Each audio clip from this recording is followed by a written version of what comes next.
Assalamualaikum warahmatullahi wabarakatuh. Ketemu lagi dengan channel saya, TMR Otomotif. Tentunya kali ini saya akan membahas cara menggulung sepul fish air.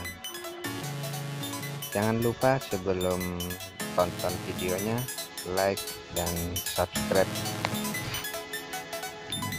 Kertas ini kami gunting-gunting buat alas tempat penggulungan sepul tersebut, karena